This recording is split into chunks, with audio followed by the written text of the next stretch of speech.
नमस्कार मित्रों, आरपीएससी के प्रीवियस पेपर्स के क्विक रिवीजन सेशन में आप सभी का एक बार पुनः बहुत बहुत स्वागत, अभिनंदन। इस सेशन में हम आरपीएससी के 2018 से 21 तक के पूछे गए पुराने पेपरों का क्विकली रिवाइज कर रहे हैं, जो आपकी upcoming RAS, assistant professor, AEN, JEN इत्यादि सभी प्रतियोगी परीक्षाओं के लिए काफ़ी महत्वपूर्ण और सहायक सिद्ध होगी। तो चलिए इस सेशन को शुरू करते हैं। पहला प्रश्न इसमें है कि कौन सा सुमेलित नहीं है। नदी और सहायक नदियां दी हुई है। इससे पहले मैं आपको बता दूं, ये जो पेपर का हम डिस्कस कर रहे हैं ये पुस्तकालय अध्यक्ष ग्रेड सेकंड का 2020 का 2 अगस्त 2020 का पेपर है। तो इसमें देखिए, एक नंबर है नदी और सहायक नदी दी हुई है। बनास की कोठारी है, माही की सागी, चंबल की पार्वती और लूनी की सूकड़ी। तो इसमें राइट आंसर हो जाएगा विकल्प नंबर 2। सागी है ये हमारी लूनी की सहायक है, माही की सहायक नहीं है। माही की सहायक की बात करें तो चाप, अनास, जाखम, सोम, मोरेन इत्यादि माही की सहायक नदियां हैं। भीलवाड़ा, राजसमंद और चित्तौड़गढ़ जिले में राजस्थान के किस कृषि जलवायु प्रदेश में सम्मिलित किए जाते हैं? उप आर्द्र दक्षिणी मैदान, आर्द्र दक्षिण पूर्वी मैदान, आर्द्र दक्षिणी मैदान या बाढ़ प्रभावित पूर्वी मैदान। तो भीलवाड़ा, राजसमंद, चित्तौड़गढ़ जिले उप आर्द्र दक्षिणी मैदान सब ह्यूमिड साउथर्न प्लेन के अंतर्गत शामिल किया जाता है, जिसका कोड वर्ड है 4th A। ठीक है, इसमें भीलवाड़ा, राजसमंद, चित्तौड़गढ़, उदयपुर का उत्तरी भाग और वर्तमान में सलूम्बर और शाहपुरा जिले भी इसी के अंतर्गत आपके आते हैं। नेक्स्ट है, राजस्थान के सिरोही और पाली जिलों में कौन से प्रकार की प्रधान मृदा मिलती है? तो सिरोही और पाली की बात करें तो यहाँ इंसेप्टिसोल, वर्टिसोल, अल्फिसोल और एंटीसोल। विकल्प नंबर 1 आंसर हो जाएगा। इंसेप्टिसोल मृदा सिरोही, पाली और राजसमंद इन क्षेत्रों में मिलती है। वर्टिसोल मृदा हाड़ौती में, अल्फिसोल मृदा उत्तर पूर्वी राजस्थान में और एंटीसोल मृदा और एरिडिसोल मृदा पश्चिमी राजस्थान में देखने को मिलती है।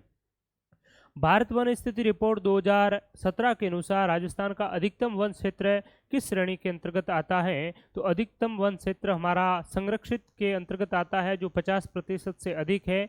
56.55% आपका आरक्षित यानी कि संरक्षित प्रोटेक्टेड जो फॉरेस्ट है।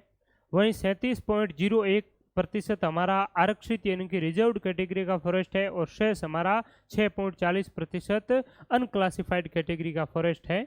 नेक्स्ट है, 2011 की जनगणना के अनुसार राजस्थान में सर्वाधिक ग्रामीण लिंगानुपात वाला जिला है उदयपुर, सीकर, अलवर, पाली। तो पाली जिले में राजस्थान में सर्वाधिक ग्रामीण लिंगानुपात 1003 है, यानी कि 1000 से अधिक जो ग्रामीण लिंगानुपात है वो किस में है? पाली में है, 1003 आपको ध्यान में रखना है। राजस्थान में किस वर्ष में सूखा प्रभावित जिलों की संख्या अधिकतम थी? तो 2009-10, 2-3, 11-12 या 13-14। तो 2002-3 में सूखा प्रभावित जिलों की संख्या सबसे अधिक थी। कितने थी? सभी जिले सूखे प्रभावित थे, उस समय 32 जिले थे। शुष्क वन अनुसंधान संस्थान अवस्थित हैं जयपुर, जोधपुर, जैसलमेर या जालोर। तो ये आपका जोधपुर में अवस्थित है। काजरी और आफरी दोनों ही जोधपुर में अवस्थित हैं। बांकली झील किस जिले में अवस्थित है?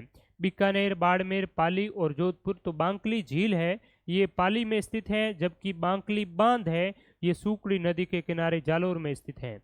बोली मारवाड़ी और मालवी का मिश्रण मानी जाती है। अहिरवाटी, बांगड़ी, मेवाती या रांगड़ी। तो रांगड़ी को मालवी और मारवाड़ी का मिश्रण माना जाता है और ये मालवी की उपबोली मानी जाती है। राजपूतों में ये बोली विशेष रूप से बोली जाती है। कवि चंद्र बरदाई का अन्य नाम क्या था? आशाधार, विश्वरूप, भंड या पृथ्वी भट्ट। तो चंद्र बरदाई पृथ्वीराज चौहान तृतीय के दरबारी कवि थे, इनका अन्य नाम पृथ्वी भट्ट था। सुमेलित करना है आपको राजस्थानी पद्य साहित्य के प्रकारों को और काव्य रचनाओं को। तो नृत्य संगीत मूलक काव्य रचना कौन सी है? तो नृत्य संगीत मूलक हमारी चरचरी है। चरित्र मूलक काव्य के बारे में अगर बात करें तो हरिपिंगल चरित्र मूलक काव्य है। मंगल मूलक काव्य की बात करें तो धवल है ये मंगल मूलक काव्य है। और बिसल देव रासो हमारा प्रेम मूलक काव्य है। तो इस प्रकार से 1 में 3 हो जाएगा। तो विकल्प नंबर 1 ही हमारा इसमें फाइनली राइट आंसर हो जाएगा। नेक्स्ट है, कुछ साहित्यिक अकादमी दी हुई है और आगे उसका सेंटर यानी कि कहाँ लोकेटेड है वो दिया हुआ है। राजस्थानी भाषा साहित्य एवं संस्कृति अकादमी, तो ये हमारी बीकानेर में स्थित है। और जागती ज्योत इसके द्वारा पत्रिका का प्रकाशन किया जाता है। पश्चिमी क्षेत्र सांस्कृतिक केंद्र ये हमारा उदयपुर में स्थित है। राजस्थान का राज्यपाल इसका पदेन सभापति होता है। राजस्थान ललित कला अकादमी ये हमारी जयपुर में है, और राजस्थान प्राच्य विद्या प्रतिष्ठान जिसे राजस्थान ओरिएंटल रिसर्च इंस्टीट्यूट के नाम से भी जाना जाता है, ये जोधपुर में स्थित है। तो इस प्रकार से 1 में 3 है, तो विकल्प नंबर 2 हमारा राइट आंसर है वो हो जाएगा। नेक्स्ट है लोक देवता और उनसे संबंधित प्रतीकों के बारे में है वो सुमेलित करने को कहा गया है। तो कल्ला जी ये आपके भूत प्रेतों के देवता के रूप में, यानी कि जहाँ भूत प्रेत इत्यादि कहीं चिपक जाते हैं तो उनके लिए कल्ला जी के मंदिर में जाया जाता है। गोगा जी को सर्पों के देवता कहा जाता है, करणी माता को चूहों वाली देवी कहा जाता है, और पाबू जी को ऊँटों के देवता के रूप में पूजा जाता है। तो 1 में 4 हो जाएगा, 2 में 1, यानी कि विकल्प नंबर 4 हमारा फाइनली राइट आंसर हो जाएगा। अगला प्रश्न है बेंगटी गांव किस लोक देवता से संबंधित है? हरबू जी, मल्लीनाथ जी, पाबू जी और नेवदारण जी। तो बेंगटी गांव फलोदी में है, हरबू जी से संबंधित है। ये गांव राव जोधा ने हरबू जी को क्या किया था? भेंट किया था। मल्लीनाथ जी से संबंधित स्थल तिलवाड़ा है, पाबू जी से संबंधित स्थल कोलू फलोदी है, और देवनारायण जी आपके आसिंद भीलवाड़ा है। राई नृत्य किससे संबंधित है? जसनाती, भील, गुर्जर या माली। तो राई नृत्य भीलों से संबंधित है। इसी राई नृत्य को गौरी नृत्य कहा जाता है, ठीक है, जो कि 1.25 महीने तक चलता है। बांकिया, सिंगी, टोटो लोकवाद्य किस परंपरा से संबंध है? तत्वाद्य, सुशिर वाद्य, अवनद वाद्य या घन वाद्य। तो ये आपके सुशिर वाद्य हैं जो कि फूंक दे करके बजाए जाते हैं। बांकिया, सिंगी, टोटो, अलगोजा, बांसुरी इत्यादि सुशिर वाद्य हैं। घुघरी, केवड़ा आदि लोकगीत किस क्षेत्र में गाए जाते हैं? पर्वतीय, मैदानी, मरुस्थलीय और मेवाती। तो घुघरी, केवड़ा, कुर्जा इत्यादि गीते मरुस्थलीय क्षेत्र में गाए जाते हैं। वहीं पर्वतीय क्षेत्र की बात करें तो लालर, लालर माछर, नोखिला इत्यादि जो गीत हैं ये आपके पर्वतीय क्षेत्र में गाए जाते हैं। 7 सहेलियों का मंदिर कहाँ अवस्थित है? पिलानी में, भीनमाल में, झालरापाटन में या नागदा में। तो झालरापाटन में 7 सहेलियों का मंदिर स्थित है जिसे सप्तरथ मंदिर के नाम से जाना जाता है। सूर्य मंदिर के नाम से भी इन्हें जाना जाता है, 7 सहेलियों का मंदिर। भीनमाल में माघवी माघ की जन्मस्थली है, और यहाँ पर 72 जिनालय एक प्रसिद्ध जैन मंदिर है। नागदा में सास बहू का मंदिर है जिसे सहस्त्र बहू के नाम से भी जाना जाता है। राजस्थान का प्रथम विजय स्तंभ कहाँ स्थित है? विजय मंदिर अलवर में, बयाना दुर्ग भरतपुर में, चित्तौड़ दुर्ग चित्तौड़ में, जयगढ़ आमेर में। तो राजस्थान का प्रथम विजय स्तंभ बयाना दुर्ग भरतपुर में है। इसको विष्णु स्तंभ के नाम से भी जाना जाता है। वरिक वंशीय शासक विष्णुवर्धन ने इस स्तंभ का निर्माण करवाया था। दुतई, गदर, कानो, मिर्जाई किससे संबंधित है? तलवार, पगड़ी, अंगरकी या ओढ़नी। तो दुतई, गदर, कानो, मिर्जाई, अंगरकी के विभिन्न क्या है? प्रकार हैं। नेक्स्ट है प्रसिद्ध राजस्थानी गीत धरती धोरारी किसके द्वारा लिखा गया है? कन्हैयालाल सेठिया, चंद्र प्रकाश देवल, भगवती लाल व्यास, विजयदान देथा। तो ये कन्हैयालाल सेठिया की महत्वपूर्ण कृति है धरती धोरारी। पाथल और पीथल, धरती धोरारी इत्यादि कन्हैयालाल सेठिया के द्वारा लिखा गया है। स्थान और उत्सव को आपको सुमेलित करना है, यानी कि विभिन्न होलियों के प्रकार दिए गए हैं। तो महावीर जी करौली में लठमार होली खेली जाती है। बिनाय जो कि वर्तमान में कहाँ पर पड़ता है? केकड़ी जिले में है। तो बिनाय में आपकी कोड़ामार होली खेली जाती है। सांगोद और आवा जो कि कोटा में है, या नाहन का आयोजन होता है होली के अवसर पर। और बाड़मेर में होली के अवसर पर पत्थरमार होली और आपकी एक इलोजी की सवारी निकाली जाती है। तो 1 में 3 है, 2 में 1 है, विकल्प नंबर हमारा 4 इसमें राइट आंसर हो जाएगा। नेक्स्ट है आपको सुमेलित करना है कुछ आपकी साहित्यिक अकादमी और उनके एस्टैब्लिशमेंट ईयर है वो दे रखे हैं। तो राजस्थान साहित्य अकादमी ये उदयपुर में है और इसकी स्थापना 1958 में हुई थी। राजस्थान उर्दू अकादमी ये जयपुर में है, इसकी स्थापना 1979 को हुई थी। राजस्थान हिंदी ग्रंथ अकादमी ये आपकी जयपुर में है, इसकी स्थापना 1969 में हुई थी। अरबी फारसी शोध संस्थान टोंक में है, इसकी स्थापना 1978 में हुई। इसका पूरा नाम मौलाना अबुल कलाम आज़ाद अरबी फारसी शोध संस्थान है। तो 1 में 3 है, तो हमारा फाइनली जो राइट आंसर है वो विकल्प नंबर 2 हो जाएगा। आगे जो सवाल है वो है कौन सा जिला फ्लोरोसिस से सर्वाधिक प्रभावित है जो पानी में फ्लोराइड के कारण होती है? तो फ्लोरोसिस से प्रभावित जिला नागौर, बीकानेर, सिरोही और झालावाड़ 1 नंबर हो जाएगा।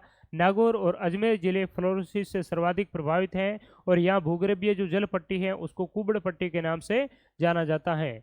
सालर के वन वितरित है। भरतपुर, दौसा, सीकर और नागौर में, टोंक, सवाई माधोपुर, धौलपुर में, कोटा, बूंदी, बारा, झालावाड़ में, अलवर, उदयपुर, सिरोही, अजमेर में। तो मोस्ट रिपीटेड सवाल है अलवर, उदयपुर, सिरोही, अजमेर में सालर के वन मिलते हैं, जिसे बोसवाल या सिरोता के नाम से जाना जाता है। गोंद के अच्छे स्रोत माने जाते हैं। राजस्थान राज्य जैव विविधता बोर्ड की स्थापना किस वर्ष की गई? 2005, 8, 10 या 12? तो राजस्थान राज्य बायोडाइवर्सिटी जो बोर्ड है वो 2010 में स्थापित हुआ था। साथ ही साथ राजस्थान में पहली वन और जल नीति भी 2010 में ही जारी हुई थी। राजस्थान में मरुस्थलीकरण का कौन सा कारण नहीं है? वर्षा की कम मात्रा, विशेषकर पश्चिमी राजस्थान में। तो ये तो कारण है बालू का स्तूपों का स्थिरीकरण, अतिचारण, भूमि उपयोग पैटर्न में परिवर्तन। विकल्प नंबर 2 हो जाएगा। बालू का स्तूपों का जो स्टेबलाइजेशन है उससे मरुस्थलीकरण है, ये आपका मरुस्थलीकरण का कारण नहीं है। अगर स्टेबल हो जाते हैं रेत के टीले तो फिर मरुस्थलीकरण होता ही नहीं है। लूनी जवाई बेसिन को इस नाम से भी जाना जाता है। बांगर प्रदेश, गोडवाड़ा प्रदेश, घग्गर का मैदान, छप्पन का मैदान। तो लूनी जवाई बेसिन को गोडवाड़ प्रदेश के नाम से जाना जाता है। नेक्स्ट और अंतिम सवाल है अरावली के निम्नलिखित शिखरों का उनकी ऊंचाई के अनुसार अवरोही क्रम में व्यवस्थित करें। ठीक है, तो इसका जवाब मैं नहीं दूंगा, इसका जवाब आपको कमेंट सेक्शन में लिखना होगा। ठीक है, और कमेंट सेक्शन में आपको कंप्लीटली इसकी जो पहली जो चोटी है इसमें सबसे ऊंची कौन सी है उसको आपको ऊंचाई उसकी लिखनी है, और बाकी वाले की भी अगर आप 1 से लगा करके 3 जो पर्वत ऊंची चोटियां हैं उनको आपको सीक्वेंस वाइज कितनी क्या उसकी ऊंचाई है वो कमेंट सेक्शन में आप ज़रूर लिख करके बताएं। और मैं कहूँगा कि निश्चित रूप से आप सभी को ये सवाल तो आता ही होगा, क्योंकि हमने बहुत बार इसका है वो पहले भी डिस्कस किया है। तो आप सभी का बहुत बहुत धन्यवाद। कल के सेशन में फिर मिलेंगे, तब तक के लिए शुक्रिया। और शाम का हमारा वैसे सेशन रहता है 9:30 बजे, जिसमें हम डिटेल में एनालिसिस करते हैं आरपीएससी के द्वारा लेटेस्ट जो 2023 के पेपर्स का। तो शाम के सेशन को आप ज़रूर जुड़ें। और कल का सेशन अगर आपने नहीं देखा है तो ये PYQ क्विक रिवीजन सीरीज भी कल वाली आप ज़रूर देखिए। साथ ही साथ कल का डिटेल जो एक्सप्लेनेशन हमने रात्रि का जो सेशन हुआ था 9:30 बजे उसमें किया, तो वो भी आप ज़रूर देखिए। उसमें हमारा फॉरेस्ट स्टैटिस्टिक जो रिपोर्ट है उससे संबंधित बहुत ही महत्वपूर्ण तथ्यात्मक डेटा है आपको प्रोवाइड करवाए गए हैं। तो कल वाला सेशन आप ज़रूर देखिए। आप सभी को बहुत बहुत धन्यवाद। और साथ ही साथ राजस्थान प्रतियोगी परीक्षा की बेहतरीन तैयारी के लिए आप टेस्ट सीरीज और महत्वपूर्ण स्मार्ट कोर्सेज ओम डिजिटल स्टडी मोबाइल एप्लीकेशन से प्राप्त कर सकते हैं। तो आप ज़रूर डाउनलोड करें, जिसकी लिंक इस वीडियो के डिस्क्रिप्शन में आपको मिल जाएगी।